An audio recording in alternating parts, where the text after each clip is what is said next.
Sinus X minus 10, 9, Yeah.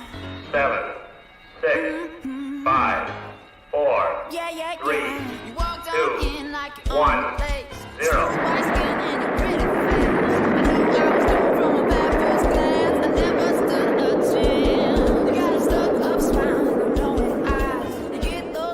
So many guys, you say there's no way, she's too hard to get, but I can't give up yet.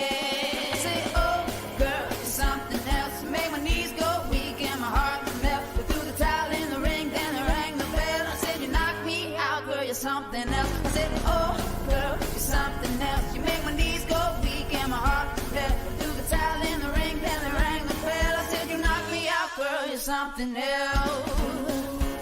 Welcome to the Satellites Podcast Live, powered by RokitPig Entertainment.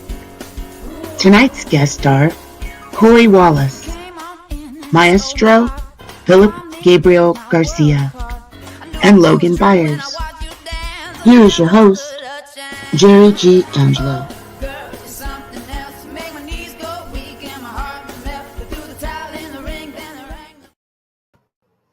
Right on. That was a song from David Paratiaco, a dear friend of mine, and that was this steampunk swing.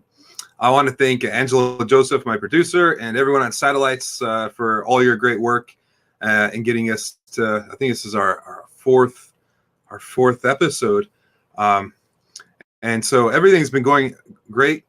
We have some fun guests that we'll be speaking with today. Very dear friends of mine as well, long-time relationships. We have Maestro Phillip Garcia. He comes with 4 names. Maestro Phillip Gabriel Garcia. You have to say it with the accent like Indigo Montoya.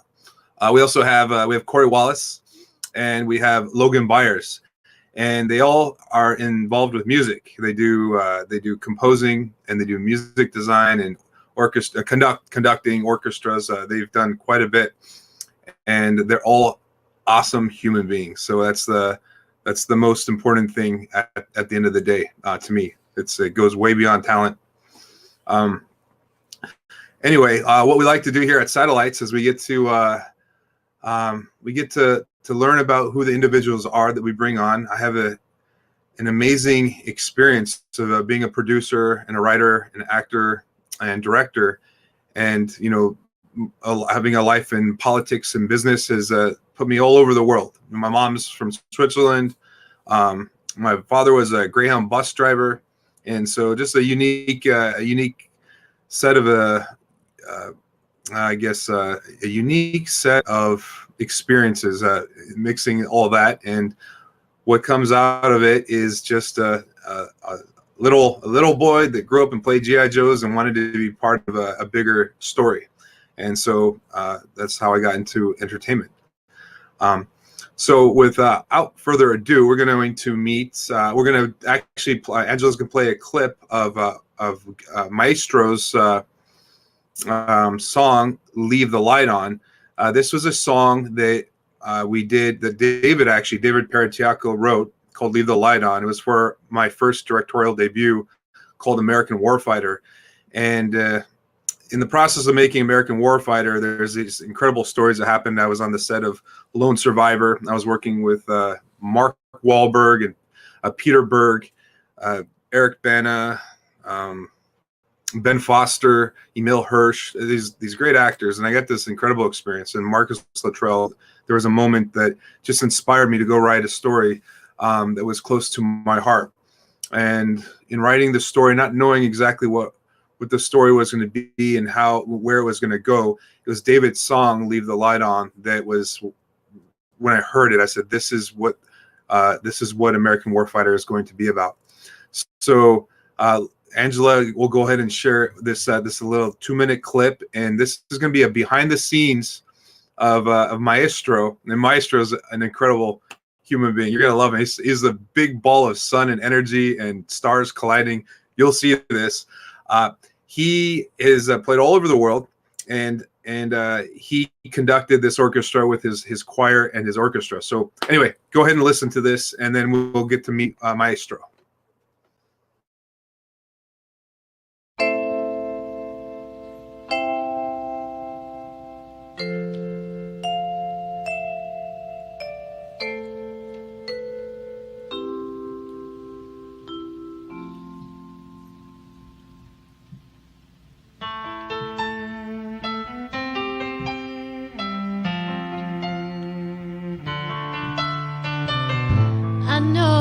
that I've been gone for a while now. Don't mean that I'll be gone forever. And you can't give up on me. And you can't lose hope. You got a feel in your heart that we won't be apart much longer. You gotta know in your mind that soon I'll find my way back into your arms. So leave the light on, leave it shining for me, so I can find my way. Leave the light on, leave it shining for me, so I can find my way.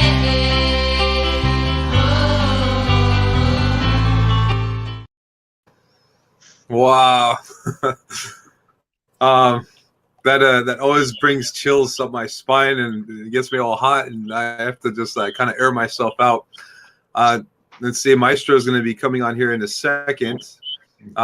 What happened is I flew into Los Angeles, or I flew into El Paso. That's where Maestro is from, and we got to go to, I think it was I want to say it was a church or a community center at some point. And we were there, and he had all his students there. He's been working with children for, I don't know, it's like 30 years or so.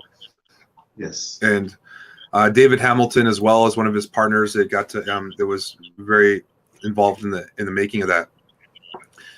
And it was what was incredible for me to learn about was that this, even though the song is about the military and the movie is about the military, the process. So one of my other friends, Sarah, she has a son, Charles, who is autistic, and they would sing this. They started to sing this song as a lullaby, and anytime that he was having fear or being scared, and so having them share that story with me was quite uplifting. And I realized that when you follow your heart and you're doing the things that you love, in the process, there's a whole bunch of other beautiful things that take place. And so it's important for you to be your best and follow what's true to you. Everyone's different. For me, I learned at that point that I needed to be a storyteller and be part of, I was far into my career doing films. And, after producing 10 feature films, American Warfighter was going to be my directorial debut. And you write what you know. And so, that's what we put together. And it was it took many years to get to the point to where it got out onto Netflix and onto all the major streaming platforms, and you can still watch it now. And anyway, I'm just talking here. I get my Angela. If you want, what we can do is go ahead and bring on one of our other guests too, if Maestro's not able to get on, and Jerry, we can either meet Corey or Logan. Jerry, can't if you hear us? Anything you can do. I'm here. I'm good to go. Do you guys got reading me? Oh, I'm there. Yeah. We're here, one and together, one and all. Thank you for having us here, Jerry. Can I hear yours? Just, can they hear me? Hey, can you guys hear me? Testing 1, 2, 3. You can hear me? Okay, so okay, cool. We have a little bit of a technical difficulty on my end. So anyway, we'll just have to try to figure this out here for a moment. But Maestro, why don't you go ahead and let's hear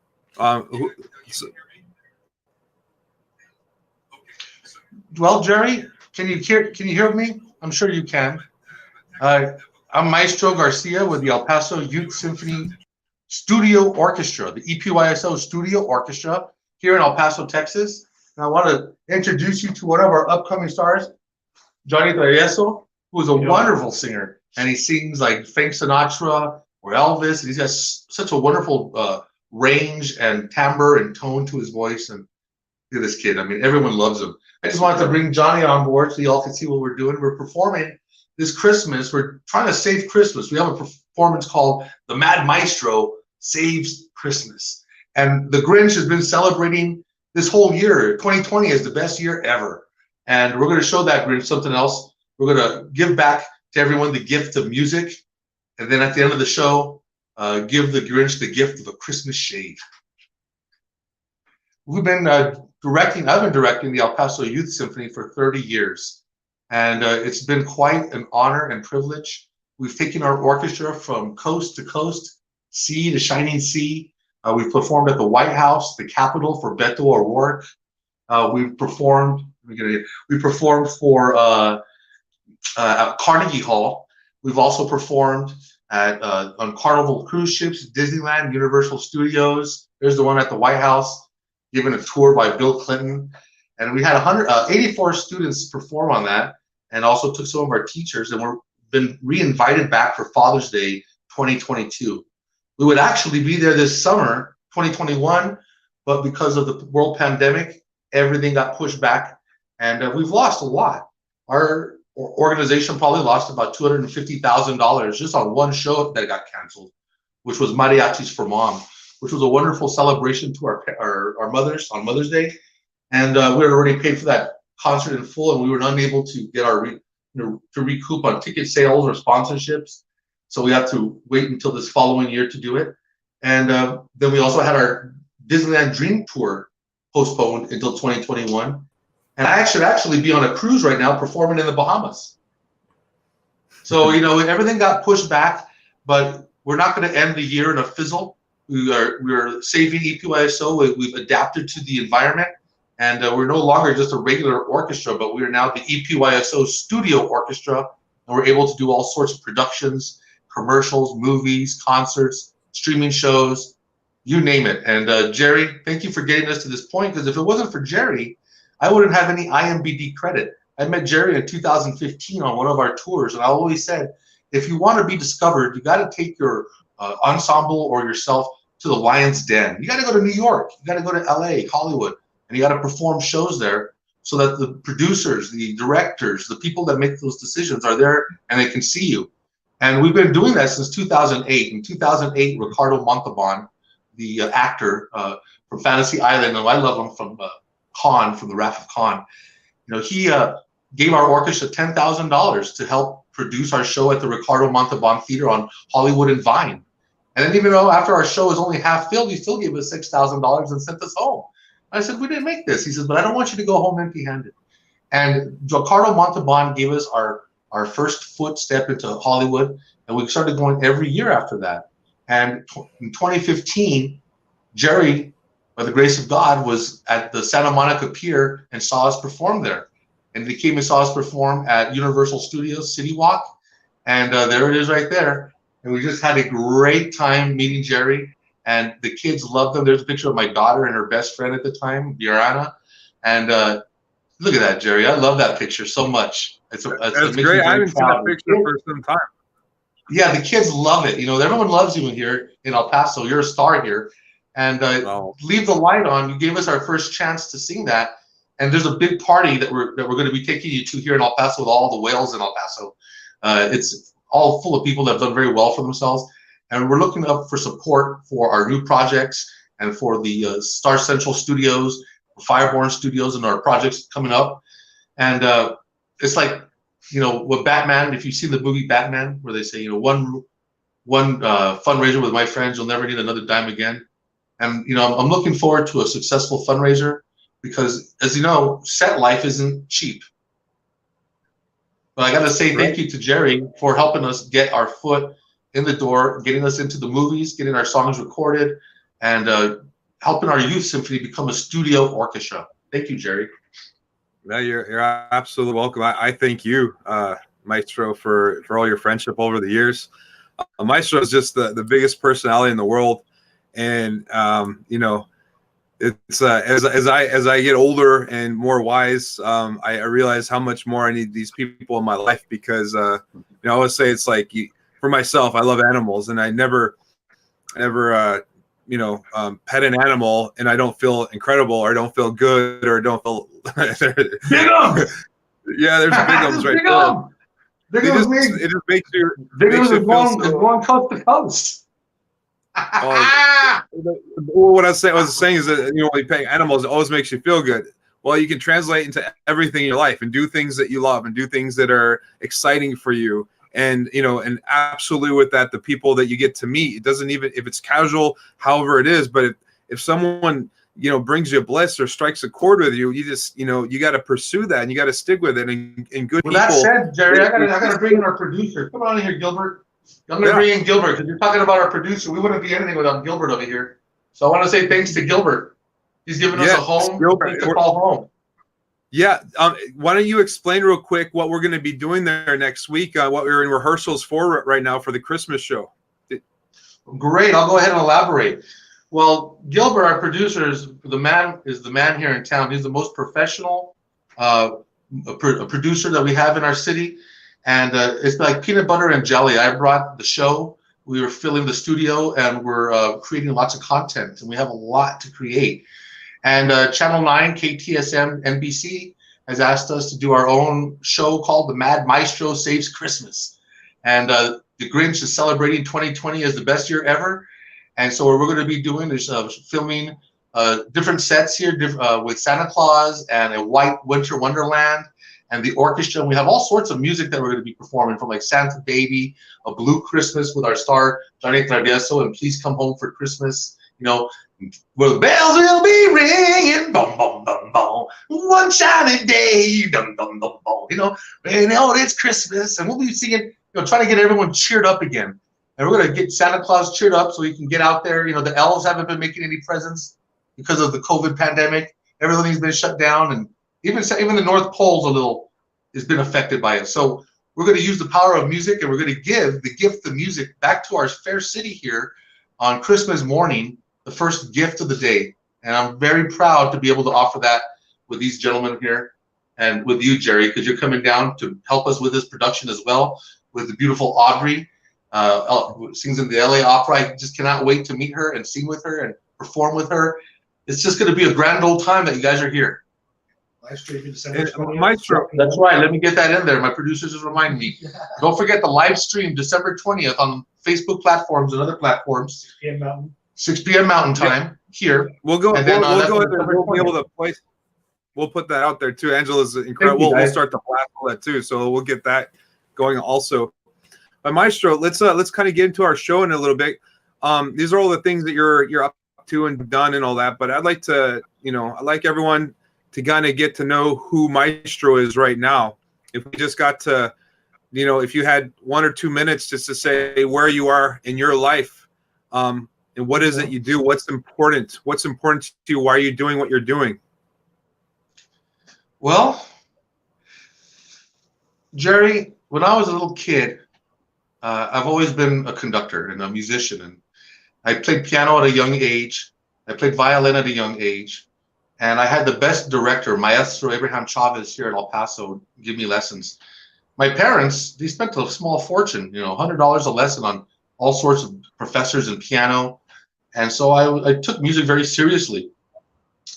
And I remember when I was 16 years old, I was laying on my front door on the, out in the patio, looking up at the sky and praying to God, God, please give me the ability to celebrate you and to make music and to help the world. I just had this purpose I felt inside of me.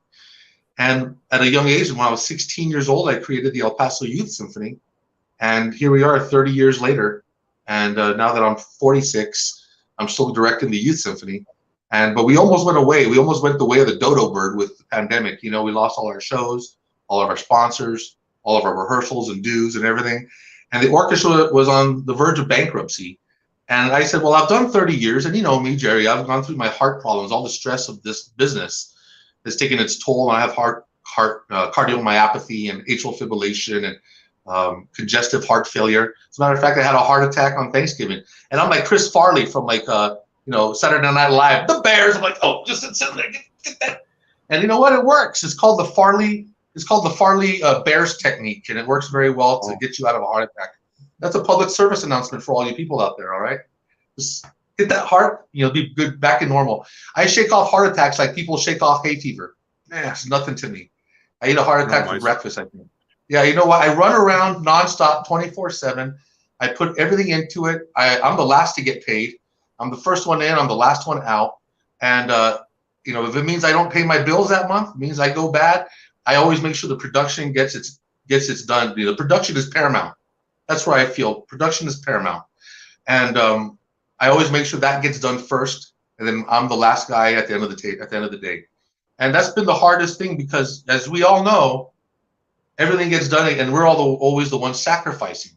As a matter of fact, in 2010, when I had my International Mariachi Festival here, we fell about $10,000 short. I sold my house, moved to a smaller house just so I could pay the bill for that. And luckily, all those things lead to the next. And that got us to Carnegie Hall, Disneyland, to meet you. You can never stop. You can never give up. There's Carnegie. I'm even wearing my Carnegie red jacket right now. It's gold gilded from that wonderful, celebrated and venerated hall, the best hall in the world. And we're going back again for Father's Day, on Father's Day 2022, and we're going to have Johnny Travieso sitting here next to me, singing Frank Sinatra, and we're going to do "It's My Way," because that's the way we've been doing it our whole lives, our way. Oh, thank you. Oh, there's my family. Yeah, the family that plays together stays together. We've all been together at Carnegie Hall, and they're all looking forward to seeing you, Jerry, when you come back into town. Oh, thank you. Can you share? I mean, tell us about your family and what your influence has been on them, because they're all professionals. Yeah, my children are professional instrumentalists. My wife is a teacher, and I met Irene in 1994, and we met on a tour to Mexico. We played in Torreon, Durango, Saltillo, Guadalajara, Juarez. And we just went all the way down, and we loved the whole experience of the 2-week tour. And that's where I learned why it's fun to take orchestras out on tours. And I got to sit next to the mayor and hear about get savvy on the politics involved in music and how to get integrated. There's my wedding. Me and Irene got married in 1993, and I'm sort of like Ocean's 11. I got all my friends, all the guys that always support me. I even had mariachis, arrieros here in El Paso go out there, and they followed us everywhere in the hotels, dressed like Ocean's 11. I'm out there rolling my dice and throwing the dice out, and I have the mariachis playing behind me, and everyone's like, "Who the heck is this guy?" And I put $1,000 on Snake Eyes when we came out of the wedding, and it hit. I'm very lucky. Wow. For some reason, I just feel things, and I threw it out there, won $32,000 right there, and that was her wedding purse. And we went out there. We wasted it that whole weekend, but shit, man, we had a fun time living it up in Vegas. $1,000 back then is like $100,000. Not really, but yeah. So we had a good time. There, also, when you were mentioning your health and stuff and all that, and those are pretty. I mean, you said it with a very lighthearted and jokingly, but it's actually a very serious situation that you're in, that you've shared and that your loved ones know that too. They do. The only person that doesn't know it is me. Everyone knows that I've got the terminal morbidity, and except for me, my mind doesn't stop, and my body is telling me, "Hey, take the chill pill." But I go a mile a minute. I'm very quick at what I do. I know all the ropes to pull. I've been doing it for so long. I'm a pro. I could do it in my sleep. But, I do know that my time is limited on this place, and that's why I've got the kid here. I call him the kid, Mr. the Kid to everyone else. And Johnny Travieso, we're teaching him the ropes. He sings very well. He plays guitar very well. And I'm going to need his help to take over my orchestra when I need to sit down, because I've been carrying my axe and my sword and my shield for such a long time, and it does get heavy after a while. Sure. And but I'm at the point now. We were asking where we've gone to the top, and we've been back to the bottom because of this year, and we've crawled back to the top slowly, tooth and nail. My nails are gone. My fingers are broken. My knees are bloody, but we're back at the top again. And I got to the summit, and I just plopped. And then these gentlemen right here and our team, they picked me up. And they picked me up when I got up there, and I feel the strength coming back into me, and the excitement, the exuberation, and the music is on. We've saved the show. The show must go on, and that's how I've always felt. And oh, beautiful! Look at that. Carnegie Hall. Yeah. Gold Gilded, sold out. $250 for the cheapest ticket. $1,000 for the most expensive. We sold it out. Awesome. It's amazing, and we're going back again. And you're going with us, Jerry, right? Yeah, and you're going on the cruises, right? You're going on all these next tours and cruises that we got. There's a whole bunch. We're going to Athens and Greece, and so what I want to do right now is Angela's going to go ahead and we're going to be introducing Corey Wallace, and Corey Wallace is a dear friend of mine also, and he composed the music for Arctic. And for anyone that is familiar with Arctic is about a comic book obsessed serial killer that collides with a straight edge dude over the fate of a young boy. It's kind of like the log line. And it was written and directed by an incredible director and writer, Tom Bocci. That was his directorial debut. And because of what we were able to do with American Warfighter and through our grassroots campaign, getting it out there, which Angela was involved with, and also Robert Dumond, our other producer of Satellites, we were able to, the world got to see us, and we had millions of views on just our trailer alone. And those little embers went out there into the world, and some of those embers caught fire and turned into a whole bunch of other opportunities. And one of those embers landed in Tom Bocci's on his desktop, and he saw American Warfighter, and he reached out to me.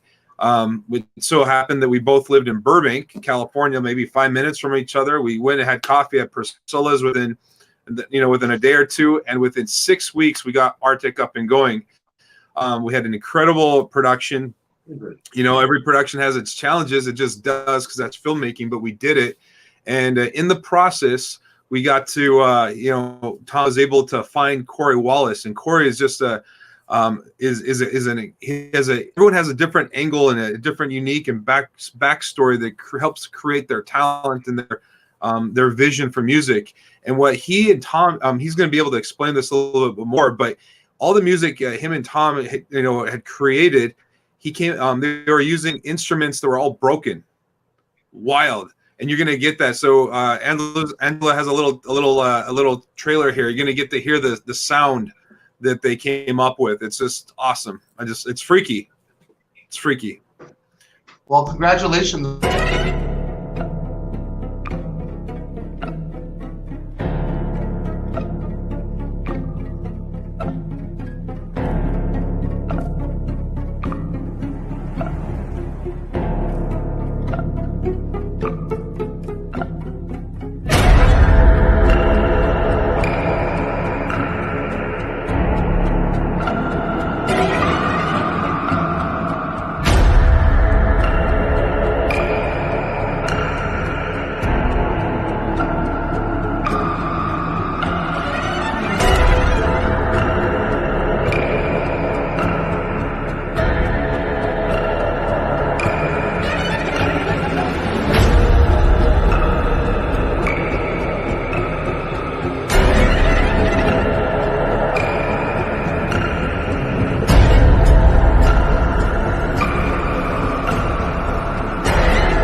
That music's awesome.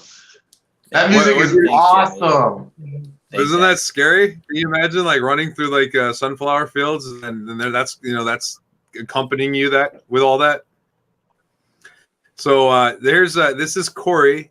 Hey Corey. Hi, Corey. nice to meet you. Nice to meet you, Maestro. Nice to meet you, Corey. Jerry. Well, you're a maestro as well, Corey. That was outstanding composition. Thank you. I'm not a stranger to conducting the orchestra, but I wouldn't call myself a maestro by any means. Well, you definitely are if you make music like that. You deserve it. Thank you. I got to say, I like the way you take that music and you add so much depth to the movie because you're taking, it's a psychological content, and the music, you want it to be subtextual and not be redundant of what the images are. And so the music that you did gave it so much depth, and that it even adds so much to the imagery. I think that's outstanding. Bravo, wonderful job. Thank you. Yes, sir.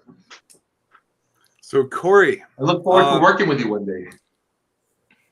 Let's introduce to the to all my friends and family who don't know you. Let's get to know who Corey is and where you at in your life and what is it that you do. Yeah, it's great to be here, Jerry. Thanks for having me. I'm Corey Wallace. I'm a professional film and television composer, and I got here over the past I want to say 18 years or so is where my path kind of diverged and set me on this road to where I am today. It was back at the University of Wisconsin-Madison. I was studying engineering, but I was continuing to take music composition courses. I was playing in the jazz ensemble, the jazz and composition. These were things I was interested in high school, but I decided to take a more conservative, traditional path to go with a Big Ten school like Wisconsin and take engineering and kind of go down that road. There's actually a friend of mine back in Chicago who was he grew up in the suburbs of Chicago just like me. He was the same engineering major as myself. He went back to Chicago, got the job, met his wife, moved from the city to the suburbs, had his kids, and relived that cycle, that classic life cycle that many may know very well. And, it was back at Wisconsin that I had this moment where I realized I was spending too much of my time on these elective music courses that were not contributing to my degree. They were just on the side. They were just for fun to keep that spark of music alive. And I realized I was spending half or more than half of my time on them. And it kind of clicked that if this is what I want to be doing, then I should just be doing it. And I took I took this path to then change my major to music. We can get into it later, but that's actually kind of a roundabout story that took me to Australia to study abroad, where I took music courses down there to then come back to Wisconsin and back into their music program. Then I spent 5 more years at Wisconsin for a total of 7 years and doing my undergrad. Part of that was taking a year off so that I could gain residency in the state of Wisconsin so that I could pay my own way through school through in-state tuition instead of the out-of-state tuition. So, it was not an easy decision. It wasn't a straightforward thing to say, oh, I just want to do music now. In retrospect, all those things happened one step at a time. And it was very important, I think, that I didn't see the whole picture. I didn't see how complicated, how long it would take, and how hard it would be. I just knew where I wanted to go, and I knew the next thing that I needed to do to get me there. And I just took that one step at a time, one day at a time, 1 year at a time. And then at the end of that, I graduated from Wisconsin and got into the graduate program at USC called Scoring for Motion Films, Motion Pictures and Television. And that's a 1-year intensive to kind of get you into LA, immersed in LA movie film scoring culture and learn as much as you can about the industry in that 1 year. That photo was taken at the 2010 ASCAP film scoring workshop, which is a 12-participant workshop over each summer, where it's a 4-week course to learn, again, be mentored by some great industry professionals and learn as much as you can about the film scoring industry And then at the end of that, you get to record one of your cues with the Hollywood Symphony Orchestra. That one was at Warner Brothers Eastwood scoring stage. And that picture right there, if you want me to keep explaining them, was in 2012, I want to say. That was for a short film I scored called Rivet Busters. We had a big band and a full big band, a full orchestra to kind of capture that 1920s, 1930s vibe. Yeah. And that's pretty cool. So it's cool, man. Maybe at some point. I love it. I love it. Like down the road, what we can do possibly is one of your pieces, Corey, you can shoot over to Maestro, and then Maestro can kind of get them warmed up. And at some point, you're able to make the trip down to El Paso. You can go in there and work some of the magic. All you guys can do it together. What instrument does Corey play? What do you play, Corey? The trumpet. The jazz trumpet was my instrument of choice. I played in the concert band and the jazz band in high school. I did have brief desires to go to study in Boston at Berklee School of Music to be a jazz trumpet playing musician. Man, go to Boston. Like the movie Whiplash. Ouch. Miles Davis, hard life. One of my heroes, and I wanted to be a jazz trumpet player. And it's a hard life. Yeah, that's what kept me playing jazz at Wisconsin, like I said, and then got me into composition. My first compositions were jazz, so that has a soft spot in my heart. You're doing fantastic. Just from what I saw right there, I can't wait to meet you. And just from listening to the music of Arctic, I'm just blown away. I mean, that is cutting edge. It's avant-garde. It's something that nobody hears, and they need to hear a lot of it. They need to know who Corey is, right, Jerry? I'm glad I got to meet him. I'm glad that you're showcasing him. You guys would know this.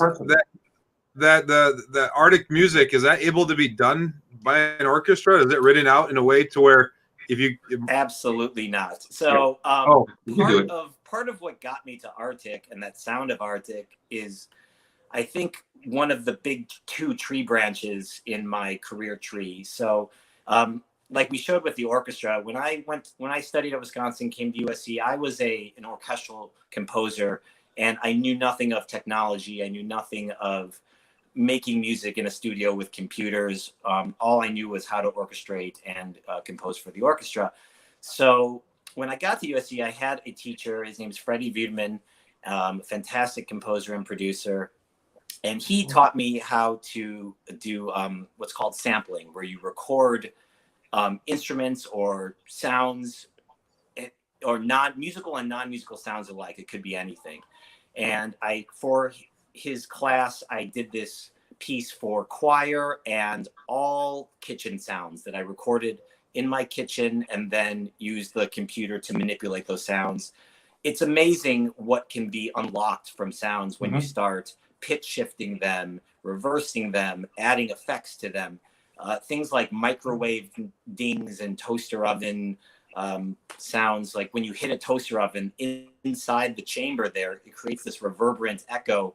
And by recording that and then processing that, it creates all sorts of weird effects. And unlocking that became a real passion of mine. I did not have, Corey reminds me of Industrial Lights and Magic, right, with Star Wars and George Lucas. And you know how how all those sounds were something fresh created. The hitting of the wires and the blasting sound. And I love that type of creation of music because it's something that no one has ever can experience and has seen before. Alfred Hitchcock would love Corey, right, with that music for his Alfred Hitchcock movies. That would be great.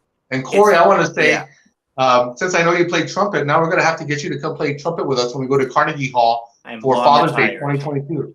Long retired on the trumpet, but thank you for. Oh, come on, you can work your chops up. You get those chops up again. For 2021, you said, or 2022? 2022. Oh yeah, I could definitely. Absolutely. Yeah, let's get you over there. That'll be fun. So Corey, I wanted to ask you. So where you're at now, if you could go back and talk to your younger self.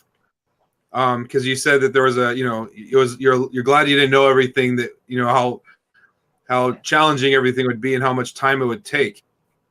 What could you tell yourself then, with what you know now, how to make the best use and efficiency of your time, and how can you go forward so that people that are in your shoes now and they're wherever part of their life they're in, and they're getting started or trying to figure out what it is that they're wanting to do and what direction, like what's some guts that you can give them, some adrenaline?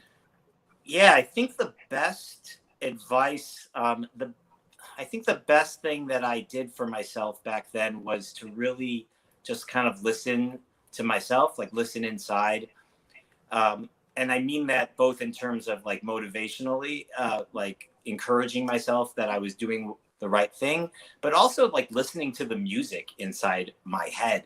And I have a mentor, have a mentor. His name is Christopher Young. He taught me at USC, and I worked for him for about 6 years. And he always says that, the one thing that you really need to be on a path for music, especially in film music, is just to know that you hear the music in your head.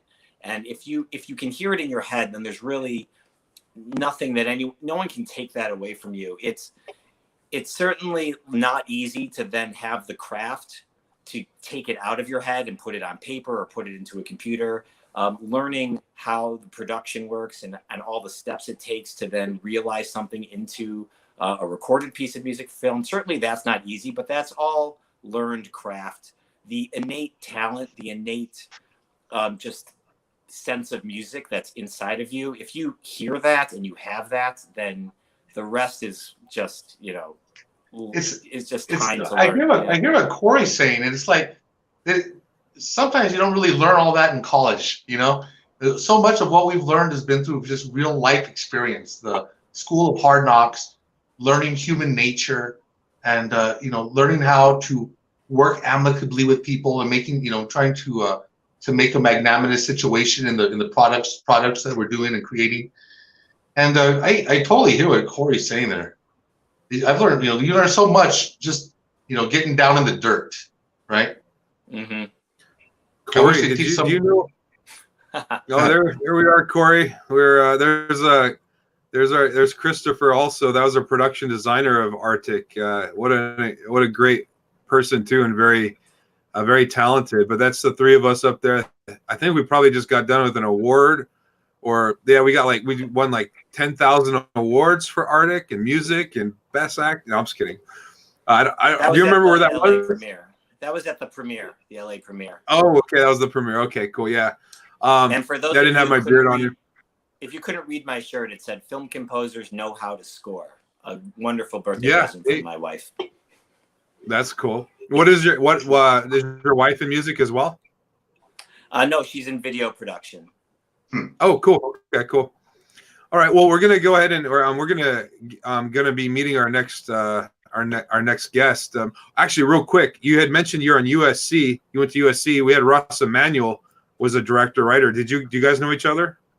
Because he went to USC as well. You don't? Okay, cool. No. We'll have to connect you guys. I met that guy. It's because Russ is doing a project right now, so that might be a good connection for you guys. Please do. But anyway, so wasted all the time. Those are the good old days. We're gonna go ahead and meet. We all have to grow up at some time or another. Yeah. I'm still working on it. I think I'm going on like 13 now, I think. What is this? Who did that? Agents of S.H.I.E.L.D. That's for me. So in addition to, my own career as a self-composer, meeting directors, producers, getting my own projects, doing my own gigs, there's, a whole other side to the composing industry, which is, working for other composers, whether it's an assistant role, a supportive role, like an orchestrator or conductor or music editor, or even sometimes writing additional music or doing arrangements for composers, especially a show like Agents of S.H.I.E.L.D. with the wonderful Bear McCreary scores that show. This last season was a collaboration with Bear McCreary and Jason Akers, who were the composers on the season 7. And there's 35 minutes of music a week for that, so it's almost impossible for one composer to do all that music every week on the timelines that they give you. So it's not uncommon for, people to employ additional arrangers or additional composers to kind of help with that. So taking, another composer's themes, taking their palette, taking their musical vocabulary, their style, and then kind of adding music to the show so that it hopefully seamlessly blends in with their voice. Gotcha. Okay. Well, we're gonna go ahead and meet Logan Byers. Logan Byers is also a very dear friend of mine. Logan was the one that composed and did the music design all by himself. He had some people helping him, but his assistants. But he did everything for American Warfighter. With what you just said, what you don't want to do, it's a lot of work. Well, we'll get to learn a little bit more from Logan. Somebody's got to do it. Yeah, and so Logan is also Emmy nominated. After he did American Warfighter, he started composing other things, music design, and he also has a great studio, and now he's on Emmy nominated, which is awesome. So I'm very proud of him. Again, just like both of you guys, he's just a good human being. He loves his family. He has a beautiful family as well. So we're gonna get to hear a little bit of music from him. Angela has a little clip that we're going to get to listen to, and this will be Logan Byers' work, and we'll get to meet Logan. So as soon as that pops up here, I will give it a listen.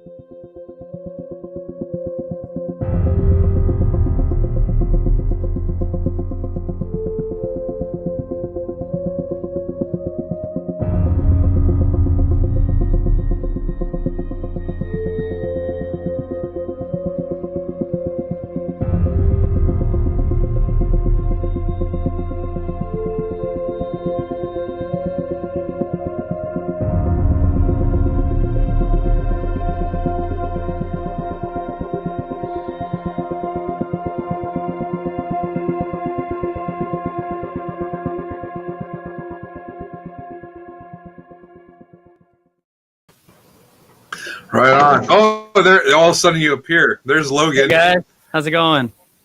Can you guys hear me all right? Yeah, I can hear you. Oh yeah, Logan. All right. So you guys all got to meet in the green room earlier. Yep. So there's Maestro and Corey. Hey guys, nice to meet you. Logan, good to see you again, Jared. Man, it's always wonderful to talk with you. I was in New York. And I was living out in New York, and I was all by myself. When I went out there, I knew two people. One of my good friends, John Scorza, who's out of New Mexico. He's a Teamster. He's badass. And then I had a manager that was out there. Those are the only two people that I knew, and it was a rough time. They went through a lot of experiences in a short amount of time. And while I was there, Logan called me up and says, "Jerry, I said, man, I just want to thank you so much for getting to work with you and all this, and I want to just I want to get to the point where we're able to just throw put everything behind us and just keep doing this music stuff." And it was Logan's. Logan said it in other. I remember the way it made me feel. Those weren't the exact words, but I remember it inspired me, and it stuck another one of those embers, the same ember that I got inspired with to go make American Warfighter. Well, that got into me saying, I got to create something bigger. And, right then I had Fireborn Studios and Fireborn Films, which was basically a production company that, I can put projects together, and just like we did American Warfighter. Well, I knew that I needed something bigger. I didn't know exactly what was going to happen or what that meant, but what was going to happen, which led to where we're at now, is about a year ago, I said, I had that same ember and epiphany. It was to create RokitPig. Something that was much greater than just a production company. It was something that allowed us to do productions, but do action figures and publicity and social media, marketing, branding, blah blah blah. And that's what led us to where we're sitting here right now with a podcast of all things, on top of everything else. So Logan, you are the very first little prick of a pin prick into my butt that got this started. That's a long-winded explanation. There's your feral look. Yeah, it's been a journey, man, for sure. So I'd like to let you talk and share a little bit about who you are, right, here at this point in your life, obviously you've come through a lot of successes and challenges to get to here. Let's get to know who you are now and where you're at, and then we can kind of go back a little bit to your earlier, your path and what got you here. For sure. Well, thanks for having me on the show. So I am an Emmy-nominated sound designer for my work on a Netflix show called Cheers. So I was in charge of coming up with the entire sound design for that entire show. So I was really fortunate that I get to work with an incredible team of people.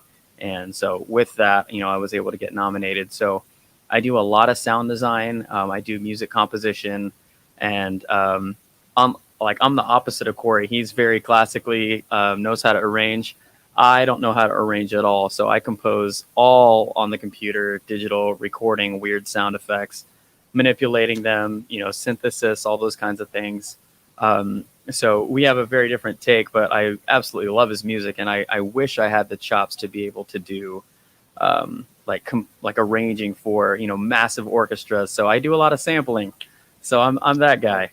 That's a instrument all onto its own. It is, it's so crucial. I mean, it's an instrument of our days. It's the new tech, and many people that only hold wood in their hands or brass in their hands, they could not do what you do, Logan. And what you do is very difficult, and it's a skill set that a lot of people don't have, and I appreciate it. That's for sure.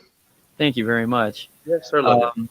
Yeah, so I mean that's what I do. I started off just as a saxophone player in elementary school, and then I went through high school, got really into jazz, just like Corey, and I wanted to be like a jazz saxophonist.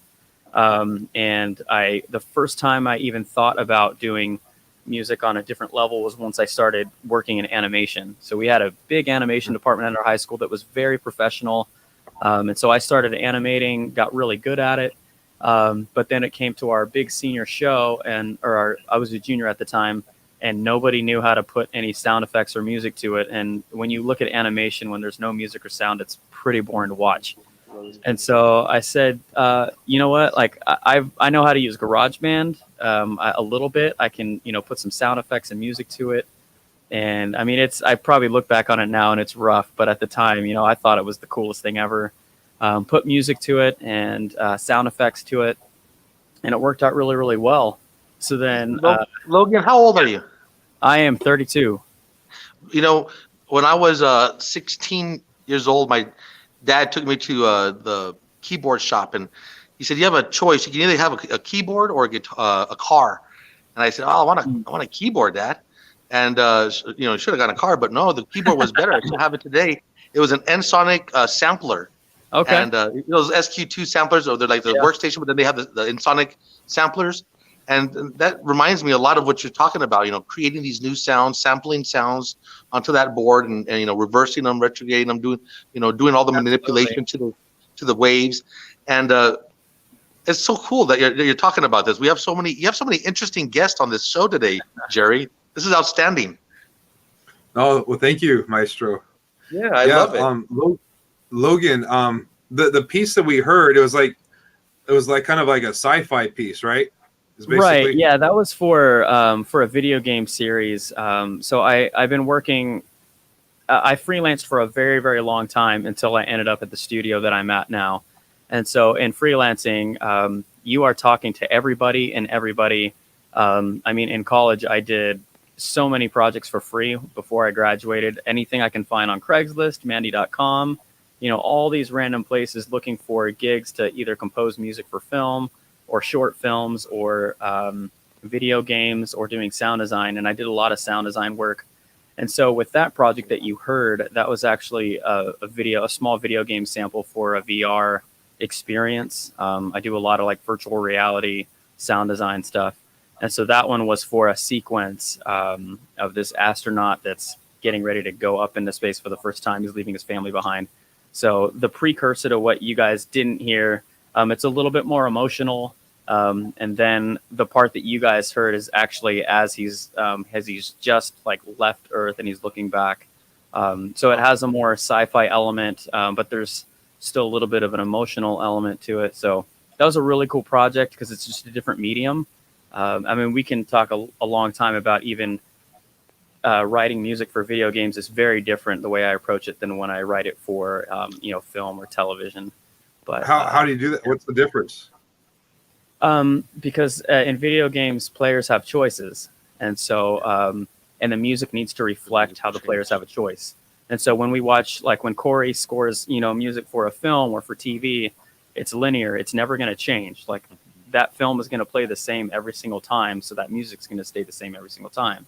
But for video games, a player could choose this path or this path, and they could have very, very different outcomes. And so you need to score music that works with both outcomes, but still is seamless, so you don't really realize what's happening. And if that player decides to end up making this decision and come back over here, the music then needs to transition and go back over there. And so there's a lot of different techniques. And Logan, you write it, and so all those transitions have to move into each other, modulate and into each other smoothly, right? Yeah. Yeah. So you're writing about like 5 different scores, possible ways that this piece of music can go this way, this way, this way, or this way. And you've got to keep it interesting. You don't want to just change the tempo or just change the key. There's a lot of different things you want to do to get that emotion across. But so that's what I've done. And now I'm at a studio called Levels in Hollywood. And so I'm their lead sound designer there. And I do, I touch a lot of their shows doing sound design, sound effects. And then I do composing for a lot of independent stuff that I'm not being at that studio for. Wow. Logan, you and I met. It was through the control group, wasn't it? Yeah, and it took a while. I don't think we realized that until like a couple years later.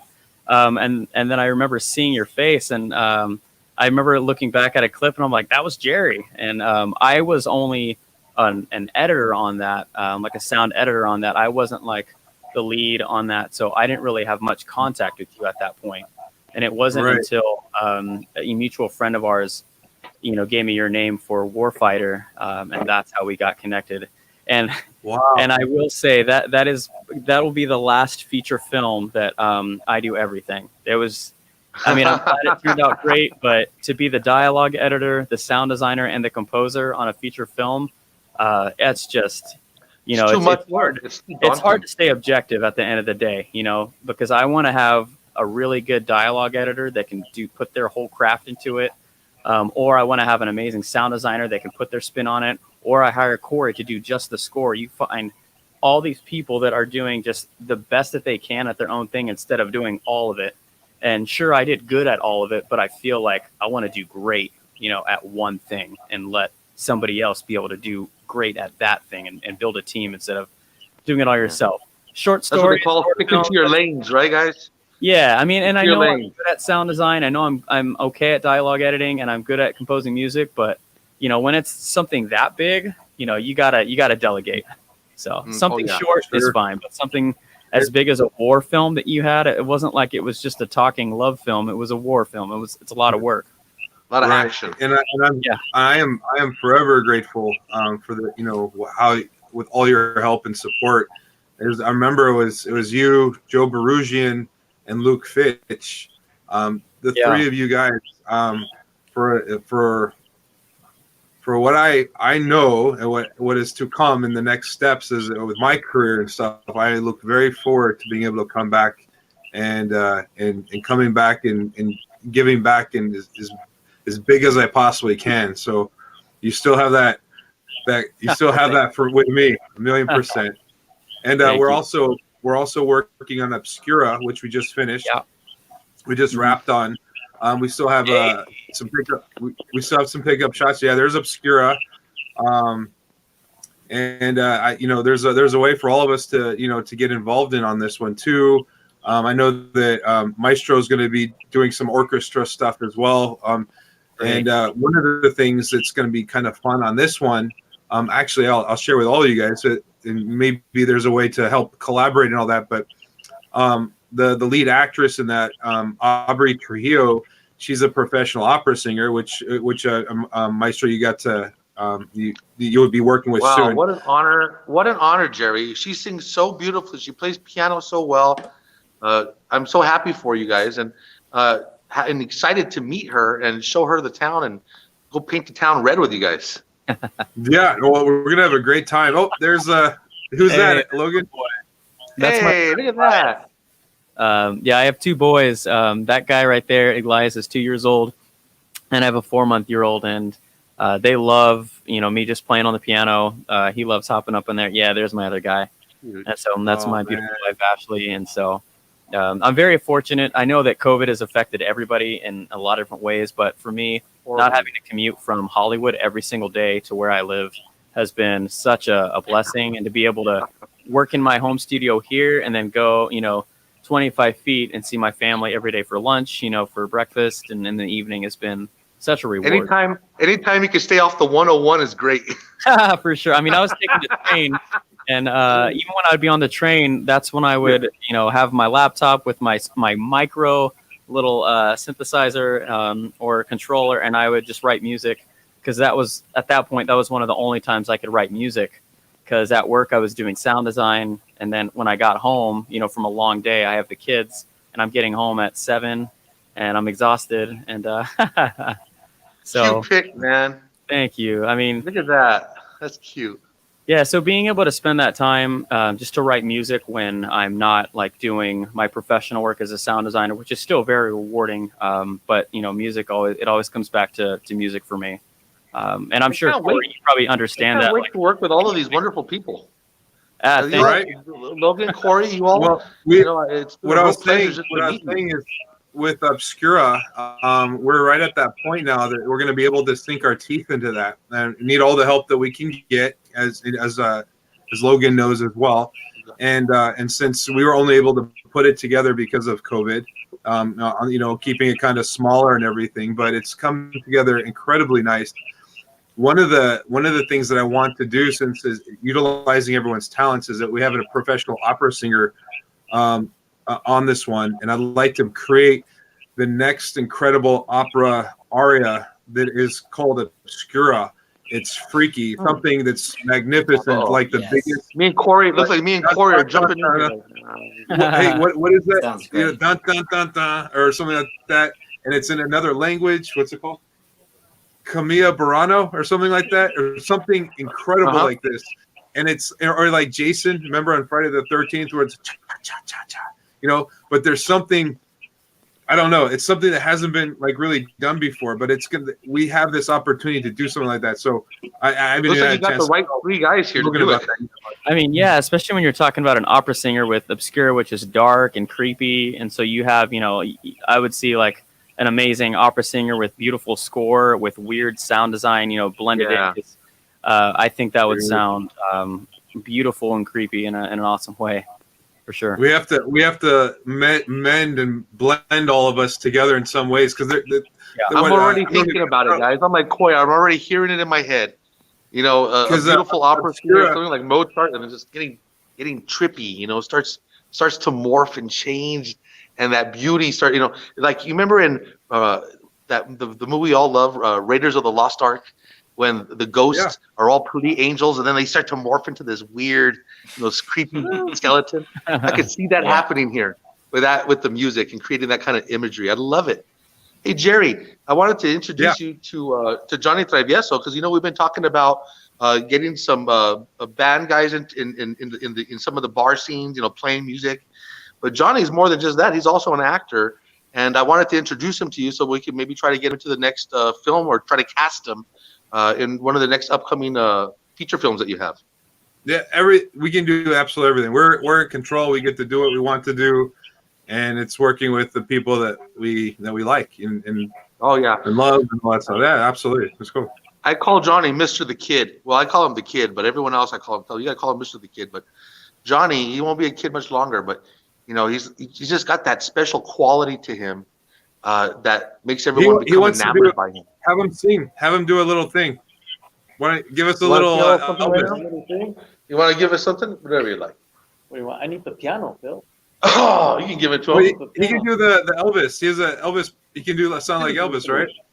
Yeah. First of all, guys, it's just a huge honor speaking to all of you guys. I mean, I'm just mind blown how amazing you guys are. I mean, how talented. There's just so much talent here in this production, and it's just amazing to be talking to you guys. And Thank you. And Phil, thank you again for having You're me. welcome. Jerry, You're welcome. you guys, it's an honor speaking to you guys. Man. So you guys want a little Elvis? You guys want Jim Morrison? You guys want, what do you guys want? Just give it to us, like? man. Well, it's been a blue Christmas, and that's why we have our blue background. 2020 has been a very hard year, and the Grinch is celebrating 2020 as the best year ever. Go figure, right? Big jerk. So on our show that we're starting off, it's the Mad Maestro Says Christmas, and the first song we do is because Santa Claus is sad. It's a blue, blue, blue Christmas. We're gonna have Johnny Travieso sing that song for us, and it's gonna be starting off the show. I think that would be a good song. Just a little teaser. Yeah, a little bite. Give us a little bite. All right. All right, let me get my voice ready. The blue Christmas without you. How to be so blue, just thinking about you. Decorations are red on our green Christmas tree. I won't be the same, dear, if you're not here with me and when those are blue. And you guys get it. All right, Corey, you're next. Oh, to sing? I think I'll pass on that one. Logan, I wanted to ask you, once you got started in entertainment, or what kind of got you going and pushing into where you're at now? Like, how did that all turn out for you? Yeah, so when I was in college, I actually I went back east for college for a year, which it was not my choice. My first choice, they had a music school, which was not really a music school.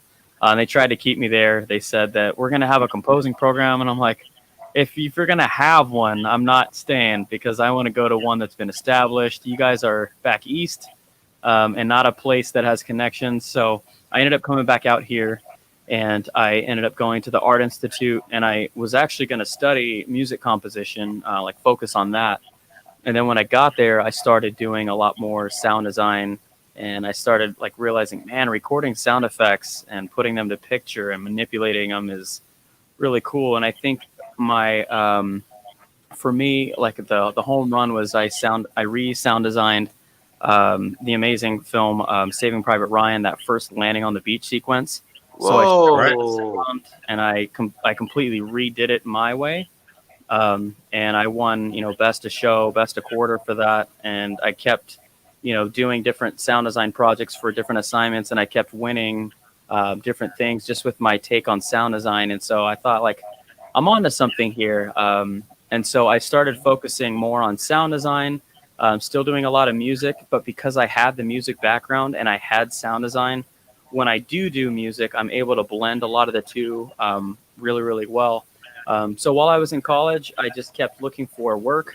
And by the time I graduated, I think I had about eight feature films, like indie feature films, and probably 12 short films under my belt, which gave me a huge leg up on a lot of my other, colleagues that were graduating, because they were going to wait until once I finish college, then I'll start looking for work. And I'm telling them, like, guys, you're going to be behind the ball. Like, if this is really what you're going to do, like, you're going to look for stuff, even if I'm getting paid nothing or I'm getting paid $100 and I'm spending 100 hours on it, you're learning. And so by the time I got to like my 8th feature film, even though I was getting paid maybe $200, I had learned so much from the time I worked on my first one. So the day after I graduated, I got hired by a studio out in Gardena, which, Steve, he hired me as a dialogue editor. And so I edited dialogue with him, got better at that. And then he started giving me a lot of the sound design elements, because he realized I was pretty good at sound design. Then he started letting me compose a couple cues for, different sci-fi films or things like that. But during this whole time working with him, I was hustling hard. I am going to trade shows. I'm meeting other sound designers. I'm going to video game conferences and meeting the developers of video games and saying, hey, this is what I do. And I'm, just throwing my name out there. And I started working. If you don't throw that hook, if you don't throw that fishing line out there, you can't catch a fish, right? Yeah, you can have all the talent in the world. You can't just sit at home and wait for somebody to call you. I like what you said. I like what you just said right now, Logan. Was that if you wait until you feel like you're ready to do something, you'll be waiting your entire life. Absolutely, right? You gotta do it now, and like you said, get in the dirt and get dirty and learn it the hard way. There were guys that were, I think, that were more talented than me in school, and they just didn't go after it, and they were just waiting for this amazing opportunity to come and present itself, and you got to go out and get it. And so I kept working on video games, small indie projects, the feature film that was going to make it big, and I think we all know that, a lot of those don't, or, these shows like, we're going to work on this pilot, and this pilot's going to be so massive in exposure, and I don't do it for hoping that it's going to, get massively huge, but I do it because it's experience.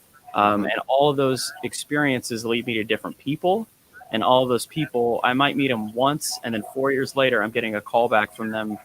And, it's 4 years later. And so all these connections that I think people make, I think they forget, like, if you leave a good impression, if you do good work, they'll come back to you, or they're going to pick you over somebody that's super amazingly talented, but that is terrible to work with. And so that's something that I've learned, that I know I'm not the best out there, but I try to be, very personable. I try to understand the vision of the project. I try to, execute their vision while still putting, myself into that project.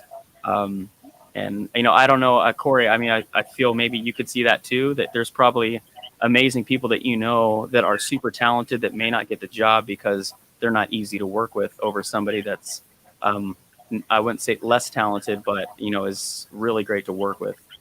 I think that some of the most talented people I know who may be shyer or less business savvy or less outgoing, they don't seem to get as far as fast, because it's hard, no matter how much talent you have to have people see it. Or you have to be able to connect with people to see it. And it's hard when you're just sitting at home and not getting out there into the world. I'm a homebody myself, and I love working in the studio. I love just being by myself with the music. And so when there's a party or there's an event or there's a awards ceremony, if there's something to go to, I don't always want to go to it. I have to be honest. But I've never once regretted I've never once regretted getting out of the house and going to these things, because I always come back with having met somebody that I enjoyed meeting, that, we had something in common with, that has led to meeting someone else, or has led to the next project, or has led to anything. And I made a kind of a career tree, basically, like being like, well, how did I get to this moment? Well, it was that person who I met at this thing. It went from this assignment from that teacher, and there's a very clear line of, if I didn't do these things, then that wouldn't have happened. So it's important to get out and do these things. Yeah, I agree with you. One of the things I find important for myself, and I realize in looking back, it's, everyone is different. There are extroverts and introverts, and just because, I was one that was always out doing all the different things and meeting everybody, and that's just naturally who I am. But it didn't necessarily mean the more that I went out there, the more opportunities I had. And sometimes when you do less, you get more. And it took me all these years, 40 years, to kind of figure that out. But what I realized is that when you are grounded and in tune with yourself, the more in alignment you are with who you are, it becomes a higher quality, and it becomes like a laser pointer instead of just a flashlight. It's very precise, and so you might only go out one time, but your energy and stuff you create and meet that one person, or in the few times that you're out doing the things that you do, you attract and they attract you, that attraction. And it's those opportunities that start to lead themselves into the path that we get on, that is our flow, I'd say. And we're all gonna, we're all going to get to these, where we want to go. It's just a matter of it takes a longer period of time or a shorter period of time. And for myself, if the more in tune you are, the sooner things start to happen, and you get that momentum that's going, and it just starts to build on each other. And I'd be curious, like Corey and Logan, if you guys were to collaborate, like how would you guys like say, hey guys, here you guys got to meet, and here you guys are working together. Like what would that look like? Like what would you start? Just have a conversation. On that, Jerry. Yeah, so it's hard to see behind me. There's a bunch of synthesizers and modular synthesizers. Oh, I scoped them out immediately, and I got a little excited. Yeah, so like all kinds of filters and distortion and things that manipulate sounds into other sounds, and that never before has sound design and score been so blended and overlapped, and it's really sometimes you don't know where one starts and one ends. It's not just cut and dry music is made by an orchestra or sound design is made by electronics. There's tons of overlap now. Never before has score been so diverse, when you can have anything from a Trent Reznor kind of electronic score to the John Williams orchestra score, and there you go. Are as nothing compares to good harmonic vocabulary. Exactly. So one way Logan and I could definitely collaborate, which I've done with a few people now, is something that I enjoy greatly, which is just to make the raw sounds. It's sometimes, and something Logan said earlier about delegating and specializing in something. There can be something really powerful in not having to worry about the entire picture and just focusing on one specific job. I was talking about doing additional music earlier, and one thing that's nice about that is that you can feel the warmth from the fire, but your feet aren't in the flames. It's not your thing to be totally responsible for it, totally sweating out how it turns out. So, it makes it a lot less stressful when you're at the viewing and you're watching it for the first time on a big screen, knowing that it's not all you. Like you have other people behind you. Hey, Jerry, what I'm hearing here from the guys is, and from you also, is we seem just to do it for the love of the process, right? That's right. We love the process of creating. It's not the end game that we're looking for. It's that journey to get there. And that's what makes it all so worthwhile. Hey, let me do this real quick, Jerry.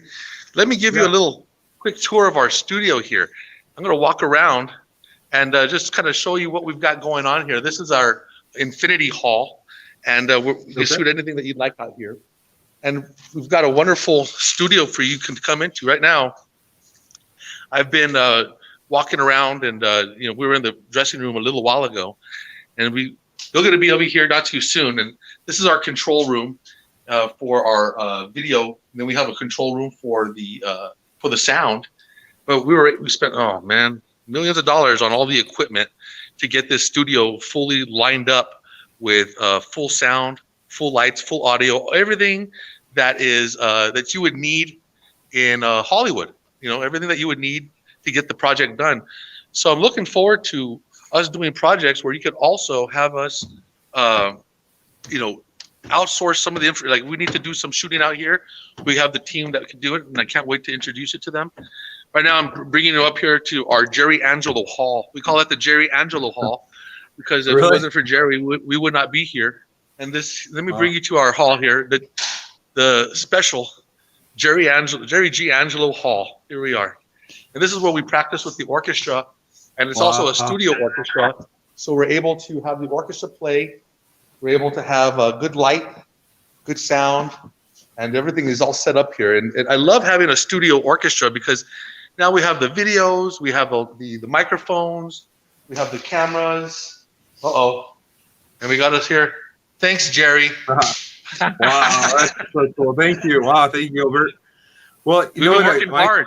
And what it was COVID shut down our orchestra. We had nothing to work, nothing to do.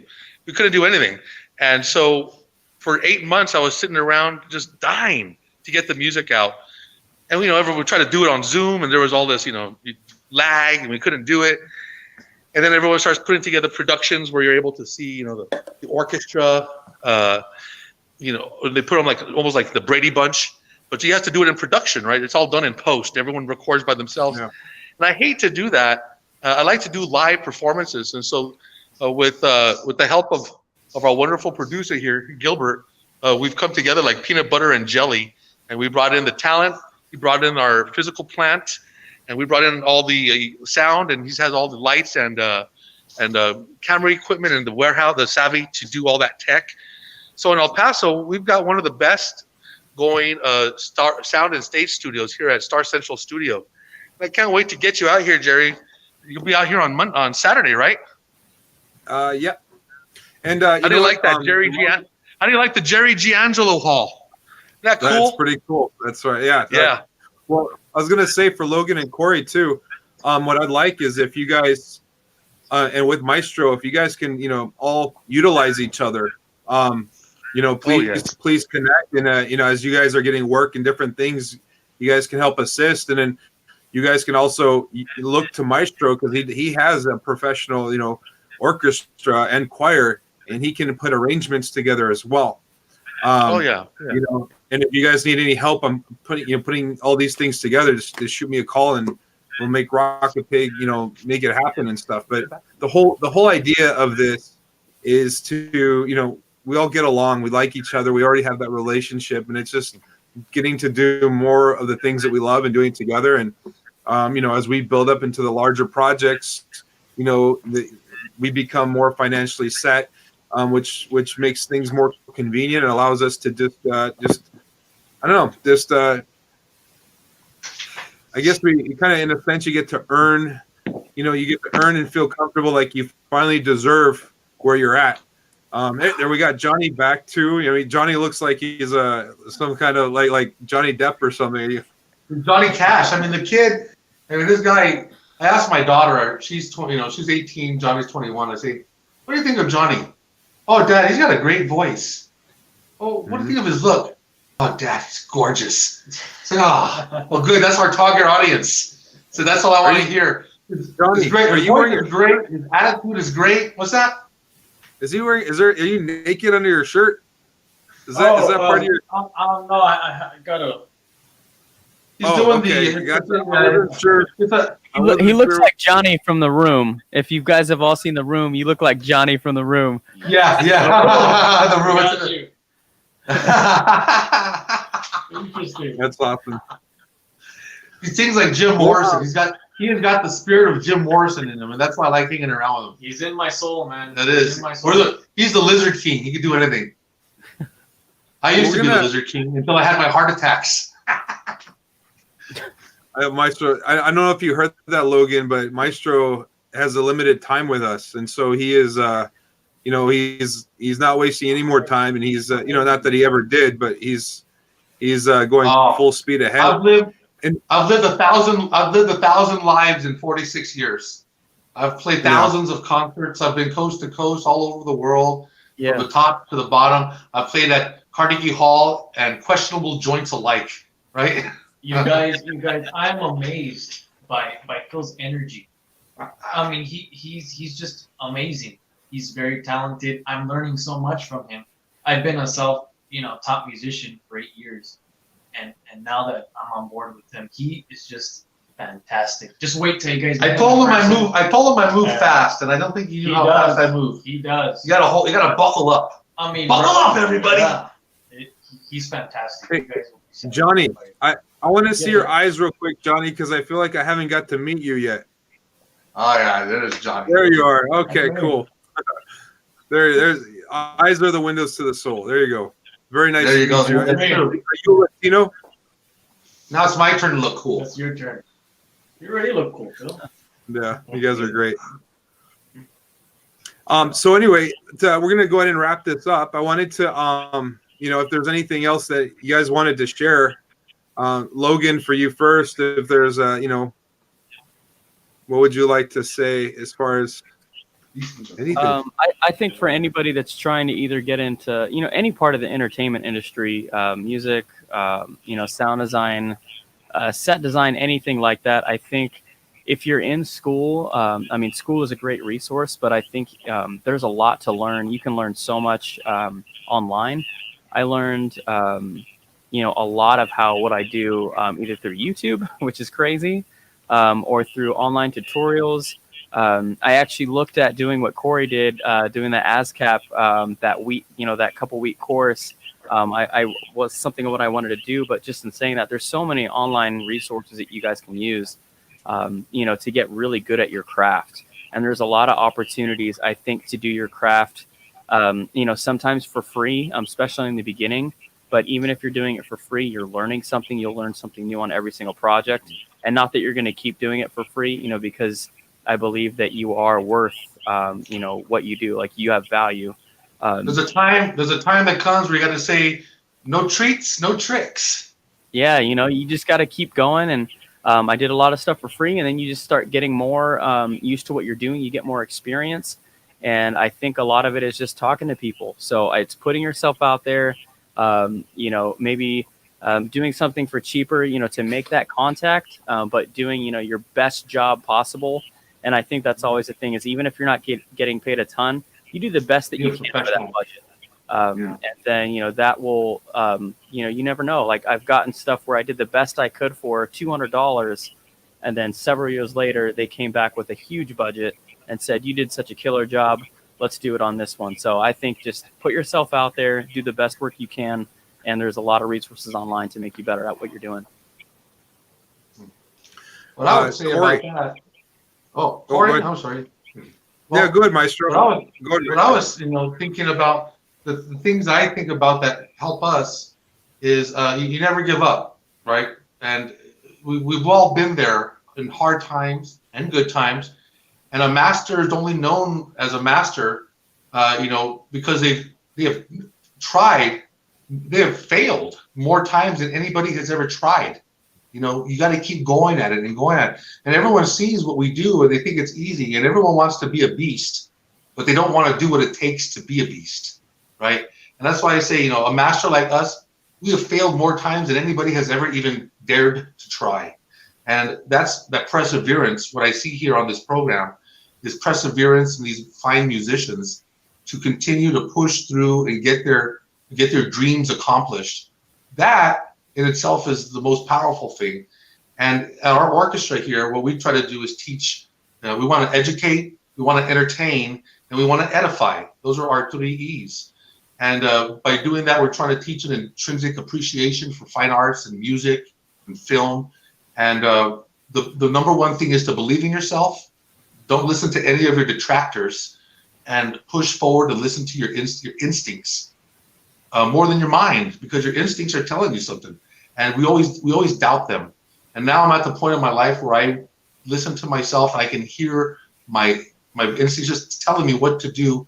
That I just get up in the morning anymore. I don't even know what I'm doing. It's just the wind just blows me where I'm supposed to be. So you don't fight your destiny.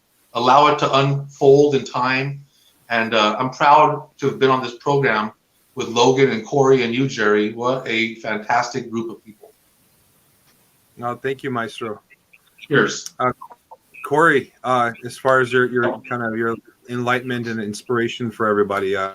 Yeah, I really wish I had something profound and original to say here that doesn't come off as a cliche or, but I think the best advice in terms of finding work was given to me by Bruce Broughton back at USC, who said, the way to get a job is to find somebody who wants to hire you.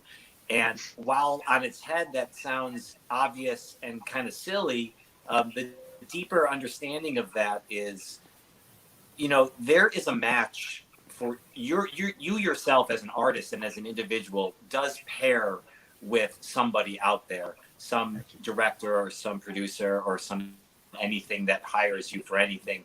There will be a connection, there will be a trust, and it's about finding that other half out there. And that could be one other person, or it could be dozens, depending on your skill set and your personality. And as Logan said, your ability to do multiple things, have multiple skill sets, and to be personable and get along with a lot of different type of people, that makes you more hireable and gives you the ability to get hired more. But even if there is that one thing that you do and that one special thing that makes you unique, It might take longer and it might be harder, but there is something out there for you. You just have to find it. Absolutely. So true. One of the things that I always say is, from a producer's perspective, is to, whatever job you're doing, if you're going to be there, do it. You make yourself irreplaceable. You do that when you're there. You're doing it for yourself. You're also doing it for whoever you're working with. Directly, whoever hired you or whoever is in charge of the project ultimately. But you're dealing with a whole bunch of people that want to do greater things and are wanting to create. And so you're also making a representation of yourself to all these other people all the time. There's always people watching, always. And you'll be, if you just do your best, and you don't even have to, you can make mistakes even. It's just how you fix it. It's not how you don't, clean something up or fix something. It's about how you fix something. Is that you'll be remembered. There's from wearing a producer's hat, there's an art to finding what you just explained, Corey, is finding the people that are within the same target range or kind of like the same frequency as what you're trying to put together. It doesn't do, working at different budgets. You have to find people that are excited and eager to work at the budget level that you're working with. And, as I'm building myself up from the ground up, yes, I'd love to have millions of dollars for productions, and have everyone being paid what they're worth or industry standards. But, that doesn't always come. So you gotta, we gotta fix, figure things out and make the right match is very important. And Logan, you're saying that, doing everything, you've done a lot of work for free. Jerry, we and I got to get together. They call me the rainmaker. I'm going to make it rain money for you. Once we get together, don't worry about that. We'll be very excited. Don't worry about that. I'm the rainmaker around this place. And I'll get that happening.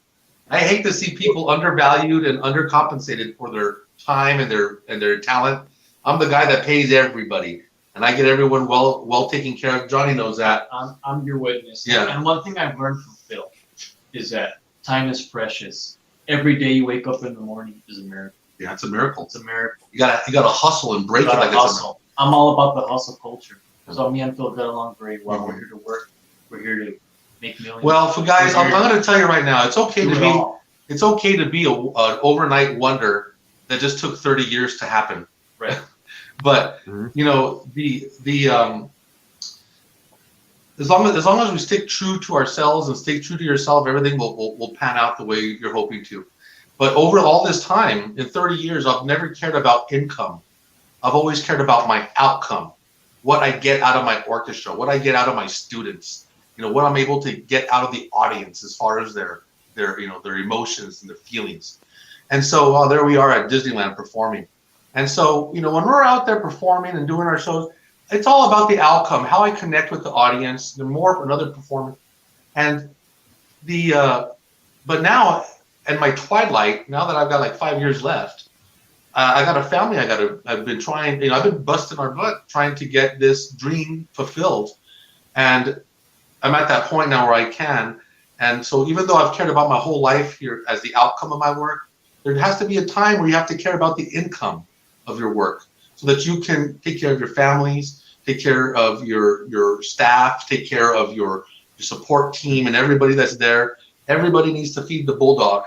And that's how I feel about it here. And so I push very hard for sponsors, for benefactors, and I go way out of my way to let everybody be part of the magic. So, Jerry, I'm happy that we're working together. When you come in town, you'll see what I'm talking about. And a new day is dawning here. There's a wonderful shot when we took the kids to perform at the House of Blues, 2015, with a minor strut from Los Angeles, little young kids, grown up now.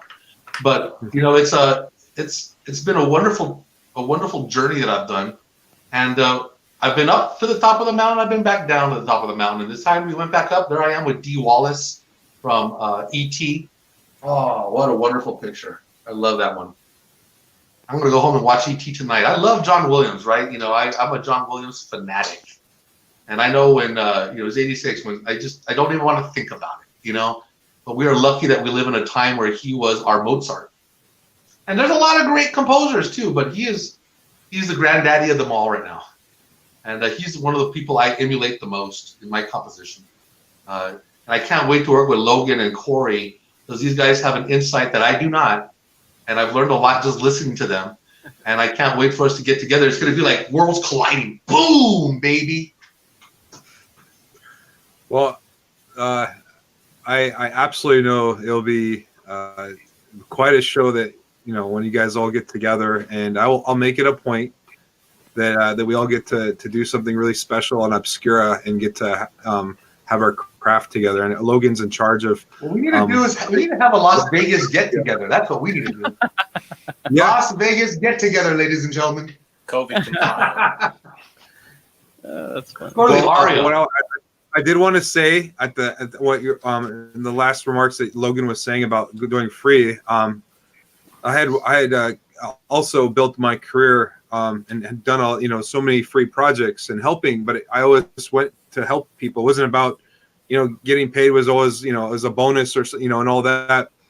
And because I was wearing so many different hats, I was able to just I was always working for free, but I worked for so many people, and I got paid here and there, and that's awesome. But in the process of that, I made so many friendships and relationships that are now stemming, in entertainment alone, just for 19 years, business and politics. Even before that, I was just always helping people, and everyone has a different outlook on how to, doing things for pay or doing for free, and yes, if the money's there. But some of the most incredible outcomes for myself is when I went out and I gave my time to other people.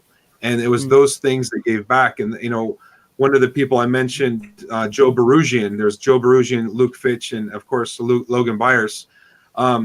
Those three were pillars for American Warfighter. If it wasn't for all three of them, those miracles coming together in different areas, it wouldn't have happened. And I met Joe Barugian working on a little student film that I went to go act on at Chapman University. And we hit it off, and he, coming out of school, he became the editor for American Warfighter, and which kind of led him into his next, into his career. So it was a good stepping stone. I think that of all of us guys here, if we would have been given a nickel for every concert or show or production or thing that we did for free, we'd all be millionaires right now. Just for a nickel. Yeah. Right? Yeah, I think we've all been in this boat before. But I want to tell you right now, that boat does hit land, and it is going to go to the promised land. So don't give up hope. And now that we're all connected, I want to see that happen for all of us. And Perfect. I'm very happy to have met all of you gentlemen today. It's been a real honor. A real privilege. Well, I'll make sure Angela puts this all together, and for our viewers, please share your appreciation, and don't be shy to reach out. We'll go ahead and bring the satellites to a close. So I know, thank you so much, Logan and Corey and Maestro and Johnny. Thanks for joining us as well, and Gilbert, it's over there if you can hear me.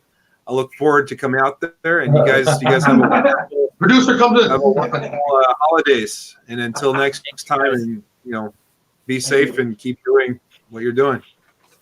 Thanks, Jerry. Thank you, ladies and gentlemen, and have a good night. See you guys. You give me purpose in life. You chase away the loneliness of my nights.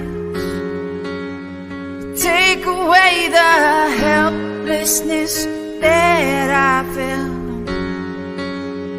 You pour your merciful waters on my head. You set me free, yeah. You set me free, yeah. You set me free, yeah. You set